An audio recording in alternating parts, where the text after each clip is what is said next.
दिसंबर 18 2026। एक तरफ वो हीरो जो 2019 के बाद पहली बार वापस आ रहा है और दूसरी तरफ वो एम्परर जो पूरी गैलेक्सी पर राज कर रहा है। और रॉबर्ट डाउनी जूनियर और टिमोथी शैलामेट ने एक इवेंट में मिलकर ये डिसाइड किया कि इस दिन का नाम रख देते हैं ड्यूम्सडे। बार्बेनहाइमर याद है, ये उससे कुछ बड़ा होने वाला है। क्या हाल है दोस्तों, आज बात करते हैं ड्यून पार्ट 3 की। दिसंबर 18 2026 को रिलीज होगी। अभी पोस्ट प्रोडक्शन चल रही है, लेकिन जो कुछ भी अभी सामने आया है ना, वो इतना इंटरेस्टिंग है कि वीडियो बनाना बहुत जरूरी था। हमारे डेनिस भाई साहब जो इस ट्रायलॉजी के डायरेक्टर हैं, पार्ट 1 और part 2 back to back direct करने के बाद वो इतना थक गया था कि वो बीच में एक ब्रेक लेना चाहता था, मतलब एक अलग फिल्म बनाना चाहता। और ये बात उसने पब्लिकली खुद कही है। लेकिन स्टूडियो का इतना प्रेशर था कि भाई साहब, स्टूडियो ने बोला कि भाई साहब वापस आए, दिसंबर 2026 का हमने स्लॉट बुक किया हुआ है और पिक्चर बनाएं। और फिर डेनिस ने कुछ और रिवील किया जो किसी को एक्सपेक्ट नहीं था। प्रेस कॉन्फ्रेंस में उसने कहा कि ड्यून मसाया मेरी फेवरेट बुक है पूरी सीरीज में। ये एक डार्क और ब्यूटीफुल बुक है। मतलब जो डायरेक्टर इन फिल्म्स को बना रहा है वो एक्चुअली में इस तीसरी फिल्म की स्टोरी का सबसे बड़ा फैन है और ये एक्साइटमेंट हमें स्क्रीन पे दिखने वाली है। ट्रेलर बहुत अच्छा है और दिखने से यही लग रहा है ये फिल्म मैसिवली हिट होने वाली है। लेकिन कहीं ना कहीं ये डाउट होता ही है, ये इस ट्रायलॉजी की फाइनल मूवी है और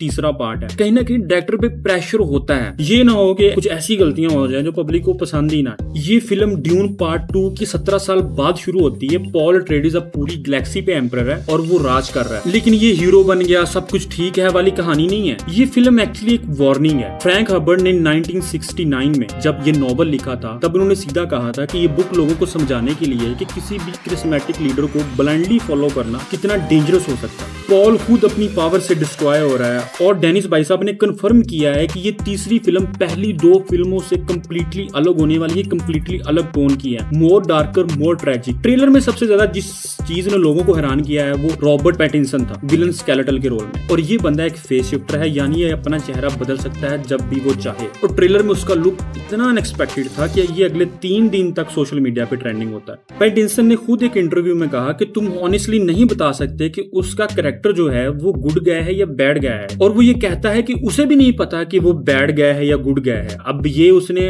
आंसर गोलमोल किया है या सच में वो नहीं जानता। अगर सच में नहीं जानता तो ये बहुत इंटरेस्टिंग होने वाला है। कहता है कि मैं भी खुद फिल्म देख के पता करूंगा कि मेरा कैरेक्टर गुड गाय है या बैड गाय है। और ये बंदा इन दिनों एवरीवेयर है। क्रिस्टोफर नोलन की ओडिसी में भी है और ड्यून पार्ट 3 में भी है। 2026 पैटिंसन का साल, अब वो एंगल जिसकी वजह से ये साल हिस्टोरिक होने वाला है। एवेंजर्स डूम्सडे ओरिजिनली मई 2026 में रिलीज होनी थी, फिर मार्वल ने शिफ्ट किया दिसंबर 18, वही दिन जिस दिन ड्यून पार्ट 3 आ रही है। दोनों फिल्म्स के स्टार रॉबर्ट डाउनी जूनियर और टिमोथी शैलामेट एक इवेंट पे मिलते हैं। दोनों मिलके इस दिन का नाम रख देते हैं ड्यूम्सडे, यानी डूम्सडे और ड्यून दोनों को मिलाकर उन्होंने रख दिया ड्यूम्सडे, जैसे बार्बेनहाइमर लोगों ने ट्रेंडिंग कर लिया था। 2023 में बार्बेनहाइमर ने सिनेमा को काइंड ऑफ बचाया था, क्योंकि कोरोना के बाद फिल्म्स इतनी ज्यादा मैसिवली हिट नहीं हो रही थी। और वो दोनों फिल्में हिट हुई क्योंकि वो दोनों फिल्मों की ऑडियंस अलग अलग थी, यानी ओपनहाइमर की ऑडियंस अलग थी और बार्बी की ऑडियंस अलग थी। इस केस में ऐसा नहीं, अनफॉर्चुनेटली, मैं तो अनफॉर्चुनेटली कहूंगा, क्योंकि ड्यून पार्ट 3 और एवेंजर्स डूम्सडे की सेम ही ऑडियंस है। ये कंपटीशन होने वाला है, या दोनों फिल्में हिट तो होंगी, क्या दोनों फिल्में ही बहुत ज्यादा हिट होने वाली हैं, या एक फिल्म दूसरी फिल्म को ओवरशैडो कर देगी, ये तो अब उसी दिन ही पता चलेगा। और एक मजेदार चीज, हमारी फ्लोरेंस बाजी दोनों फिल्म्स में है। पार्ट 3 में प्रिंसेस अरोलान के रोल में और एवेंजर्स में येलेना बेलोवा के रोल में, यानी कि दिसंबर 18 हमारी फ्लोरेंस बाजी का दिन है। 2 मैसिव मूवीज आ रही हैं एक ही दिन और वो दोनों मूवीज में काम कर रही है। ग्रेग फ्रेजर जो पहली 2 फिल्म्स में था, उसकी जगह इस बार हमारे लाइनस बाई ने ले ली। ये चेंज कुछ लोग कंट्रोवर्शियल समझते हैं क्योंकि फ्रेजर ने पार्ट 1 और पार्ट 2 का विजुअल डिफाइन किया। हैंस जिमर वापस आ गया म्यूजिक के लिए।